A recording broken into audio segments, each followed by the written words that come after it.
ஆன்மீக சொந்தங்கள் அனைவருக்கும் வணக்கங்க. இன்றைக்கி நம்மளுடைய சேனலில் முக்கியமான நிறைய விஷயங்களை தான் பார்க்க போகிறோம். அதாவது ராசி சக்கரத்தில் 3வது ராசியாக இருக்கக்கூடிய மிதுன ராசி அன்பு நேயர்கள் அனைவருக்குமே ஆகஸ்ட் மாதம் 15ஆம் தேதி அன்று கிரகங்களுடைய மாற்றங்கள் அப்படிங்கிறது மாறுது. இதனால் உங்கள் வாழ்க்கையில் நிறைய விதமான சிறப்பான பலன்கள்லாம் கிடைக்க போகுது அப்படின்னு சொல்கிறாங்க.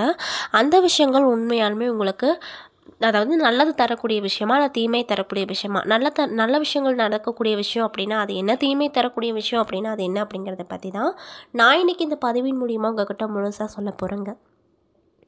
இந்த பதிவில் சொல்லக்கூடிய எல்லா விஷயங்களுமே கண்டிப்பாக உங்களுக்கு பயன் தரக்கூடிய விஷயங்களாக தான் இருக்கக்கூடுங்க. ஸோ வீடியோ ஸ்கிப் பண்ணாமல் தொடர்ச்சியாக பாருங்கள். அது மட்டும் இல்லாமல் இது போன்ற ஆன்மீகம் சார்ந்த வீடியோக்களெல்லாம் நீங்கள் முழுசாக பார்க்கணும் அப்படின்னு ஆசைப்பட்டால் நம்ம சேனலை மறக்காமல் சப்ஸ்கிரைப் பண்ணிவிட்டு கீழே இருக்கும் பெல்லைக்கானையும் மறக்காமல் கிளிக் பண்ணிவிடுங்க. அப்போ தான் நம்ம சேனலில் போடுற ஒவ்வொரு வீடியோவுமே நோட்டிஃபிகேஷனாக உங்களுக்கு உடனுக்குடனே வந்து சேரும். மேலும் உங்களுக்கு மகாலட்சுமி தாயாரை ரொம்ப பிடிக்கும்னா அந்த வீடியோக்கு ஒரு லைக் பண்ணிவிட்டு நம்மளுடைய கமெண்ட் பாக்ஸில் மகாலட்சுமி தாய்க்கு போற்றி அப்படின்னு சொல்லி மறக்காமல் பதிவிடுங்க. இந்த சமயத்தில் நீங்கள் அந்த அம்மனை நினைத்து இப்படி ஒரு விஷயம் பண்ணும்போது கண்டிப்பாக உங்கள் வாழ்க்கையில் நிறைய விதமான முன்னேற்றம் தரக்கூடிய விஷயங்களை அவங்க நிச்சயமாக நடத்தி கொடுப்பாங்க. ஸோ நம்பிக்கையோடு இந்த ஒரு விஷயத்தை பண்ணி பாருங்கள். இது போன்ற ஆன்மீகம் சார்ந்த வீடியோக்களை பார்க்கணுன்னு நினச்சா மறக்காமல் நம்ம சேனலை சப்ஸ்கிரைப் பண்ணிவிட்டு பாருங்கள். ஸோ இப்போ வாங்க நம்ம வீடியோக்குள்ளே போய் முழுசாக பார்க்கலாம். மிதுன ராசியில் பிறந்தவங்களை பொறுத்த வரைக்கும் எப்படிப்பட்டவங்களாக இருப்பாங்க அப்படின்னு பார்த்தீங்கன்னா, மிதுன ராசியில் பிறந்தவங்க எப்பொழுதுமே எதையாவது யோசிச்சுக்கிட்டே இருப்பாங்க. அந்த சிந்தனைகளை செயல்படுத்த வேண்டும் அப்படின்னு நினைப்பாங்க. ஆழ்ந்த சிந்தனை உடையவர்கள் அப்படிங்கிறதுனால மற்றவர்களுக்கு அறிவு கூறுபவர்களில் சிறந்தவர்களாக திகழ்வாங்க அப்படின்னு சொல்லப்படுது. மேலும் சூழ்நிலைக்கு தகுந்தது போல தங்களுடைய குணத்தை மாற்றிக்கொள்வாங்க. இவங்க கிட்ட நெருங்கி பழகுவர்களுக்கு மட்டுமே இவங்களை பற்றி புரிந்து கொள்ள முடியும். அதே சமயத்தில் எளிதில் மாறக்கூடியவர்களாகவும் இருப்பாங்க. யாருக்கும் அடிபணியாத தன்மை இவர்களிடம் காணப்படும்.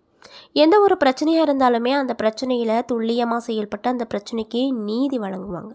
குறிப்பாக மிதுன ராசியில் பிறந்தவங்க பம்பரம் போல சுழன்று வேலை செய்பவர்களாக இருப்பாங்க.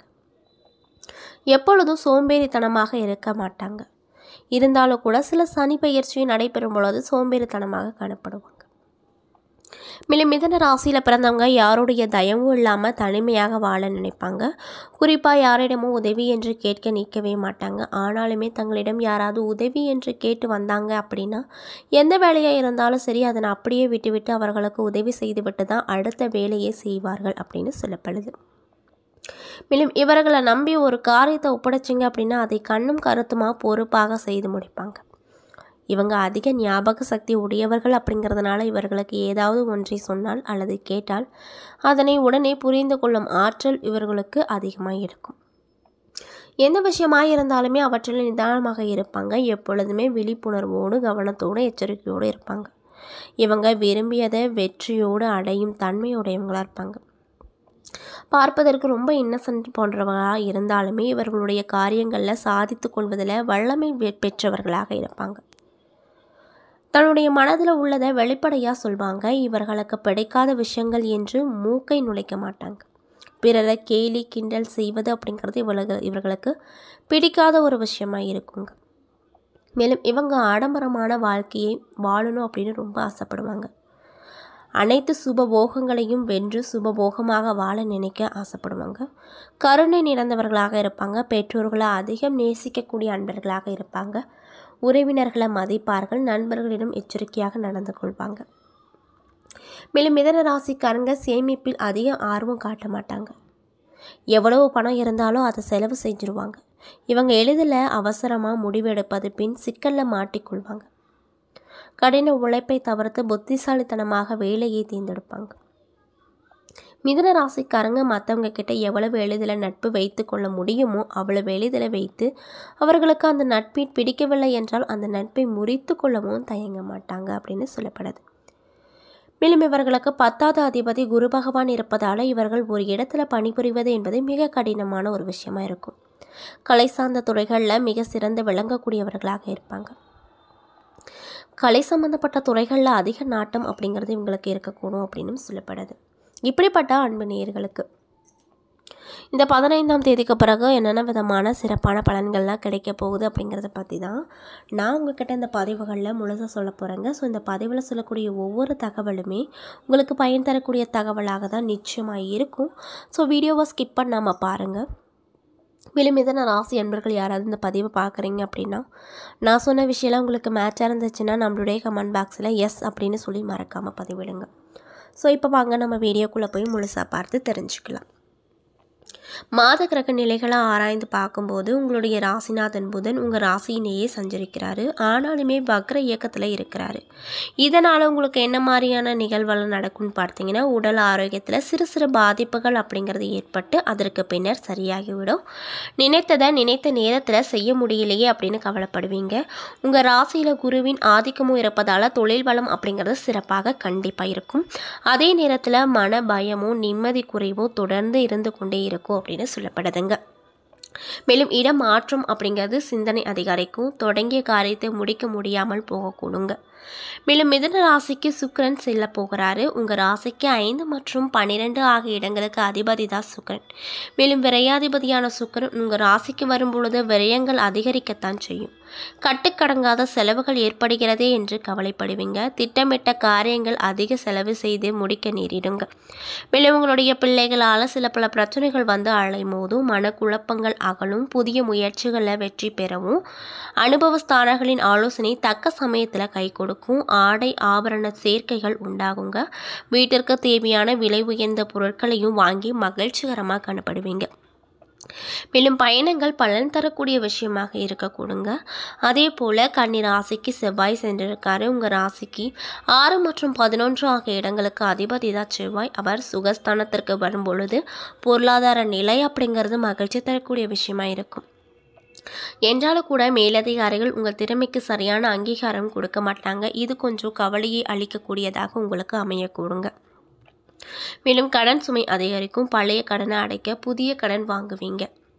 சமுதாயத்தில் உயர்ந்த மனிதர்களின் பகையை வளர்த்து கொள்ளாமல் பார்த்து கொள்வது நல்லது. அதே நேரத்தில் ஆரோக்கியத்தில் அக்கறை ரொம்ப தேவை.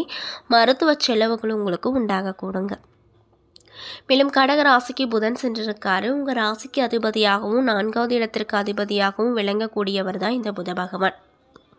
அவர் தனஸ்தானத்திற்கு வரும் இந்த நேரத்தில் தனவரவு அப்படிங்கிறது உங்களுக்கு தாராளமாக கிடைக்கும். குடும்பத்தில் மங்கள ஓசைகள் கேட்பதற்கான வழி கிடைக்கும். விட்டு போன வரன்கள் மீண்டும் வரக்கூடும். இதனால் மகிழ்ச்சிகரமாக இருப்பீங்க. வீடு கட்டும் முயற்சியில் இருக்கீங்க அப்படின்னா அதில் பலன் தரக்கூடிய விஷயம் நிறையவே நடக்க போகுது. மேலும் பெற்றோரின் ஆதரவு பெரிதும் உதவிகரமாக இருக்கும். வீடு கட்டுவது அல்லது கட்டிய வீட்டை விலைக்கு வாங்குவது பற்றி யோசிப்பீங்க. உடல்நல குறைபாடுகள் நீங்கும். வெளிநாடு செல்லும் முயற்சிக்கு அஸ்திவாரம் அமைத்துக் கொள்வீங்க. மேலும் வருமானம் உயர்வுக்கு நண்பர்கள் மூலமாக வழி பிறக்குங்க. புதிய ஒப்பந்தங்கள் வந்து சேரும். பங்கு சந்தை மூலமாக பலன் பெறும் நேரமாக உங்களுக்கு அமைஞ்சிருக்கு. விலகி சென்ற சொந்த பந்தங்கள் விரும்பி வந்து இணைவாங்க. மேலும் பொது வாழ்வில் ஈடுபட்டிருக்கக்கூடிய மிதுன ராசி அன்பு நேயர்களுக்கு இந்த காலகட்டம் எப்படி அமைஞ்சிருக்கு அப்படின்னு பார்த்தீங்கன்னா, இதோடு செயல்பட வேண்டிய காலகட்டமாக உங்களுக்கு இந்த காலகட்டம் அமைஞ்சிருக்கு. வியாபாரம் மற்றும் தொழில் செய்பவர்களுக்கு புதிய கூட்டாளிகளால் பிரச்சனைகள் வரக்கூடும். உத்தியோகத்தில் இருக்கக்கூடியவங்களுக்கு மாதத்தின் பிற்பகுதிக்கு மேலே மகிழ்ச்சி அப்படிங்கிறது கிடைக்கப்பட்டு ரொம்ப மகிழ்ச்சிகரமாக காணப்படுவீங்க. கலைஞர்களுக்கு போட்டிகளுக்கு மத்தியில் வெற்றி கிடைக்கும். மாணவ மற்றும் மாணவிகளுக்கு படிப்பில் அக்கறை ரொம்ப தேவை அப்படின்னு சொல்கிறாங்க. மேலும் பெண்களுக்கு குடும்ப சுமை கூடும். பணியாட்களின் பிரச்சனைகளை சமாளிக்கும் நேரமாக உங்களுக்கு இந்த நேரம் அமைஞ்சிருக்கு. மேலும் உங்களுக்கு அதிர்ஷ்டம் தரக்கூடிய நாட்கள் ஆகஸ்ட் மாதம் 15, 11, 16. மகிழ்ச்சி தரக்கூடிய வண்ணம் பச்சை அப்படின்னும் சொல்லப்படுதுங்க. என்ன நண்பர்களே, இந்த பதிவுகளில் நம்ம மிதுன ராசி அன்பு நேயர்கள் அனைவருக்குமே இந்த ஆகஸ்ட் மாதம் 15ஆம் தேதிக்கு பிறகு கிரகங்களுடைய மாற்றங்கள் நடைபெறுது. இதனால் உங்கள் வாழ்க்கையில் நீங்கள் என்னென்ன விஷயங்கள்லாம் பார்க்க போகிறீங்க, என்னென்ன விஷயத்தில் கவனமாக இருக்கணும், என்னென்ன விஷயங்கள்லாம் செய்யணும் செய்யக்கூடாது அப்படிங்கிறத பற்றி தெளிவாகவும் விரிவாகவும் நான் இந்த பதிவின் மூலியமாக உங்கள்கிட்ட முழுசாக சொல்லியிருப்பேன். இந்த பதிவில் சொல்லியிருக்கக்கூடிய ஒவ்வொரு விஷயமே உங்களுக்கு பயன் தரக்கூடிய விஷயமாக தான் அமைஞ்சிருக்கும். ஸோ வீடியோ பிடிச்சிருந்தால் லைக் பண்ணுங்கள், ஷேர் பண்ணுங்கள். அது மட்டும் இல்லாமல் இது போன்ற ஆன்மீகம் சார்ந்த வீடியோஸ் எல்லாம் நீங்கள் முழுசாக பார்க்கணும் அப்படின்னு ஆசைப்பட்டால் நம்ம சேனலை மறக்காமல் சப்ஸ்கிரைப் பண்ணிவிட்டு கீழே இருக்கும் பெல்லைக்கானையும் மறக்காமல் கிளிக் பண்ணிவிடுங்க. அப்போ தான் நம்ம சேனலில் போடுற ஒவ்வொரு வீடியோவுமே நோட்டிஃபிகேஷனாக உங்கள்கிட்ட உடனுக்குடனே வந்து சேருங்க. மேலும் உங்களுக்கு மகாலட்சுமி தாயாரை ரொம்ப பிடிக்கும் அப்படின்னா இந்த வீடியோக்கு ஒரு லைக் பண்ணிவிட்டு நம்மளுடைய கமெண்ட் பாக்ஸில் மகாலட்சுமி தாய்க்கு போற்றி அப்படின்னு சொல்லி மறக்காமல் பதிவிடுங்க. நன்றி.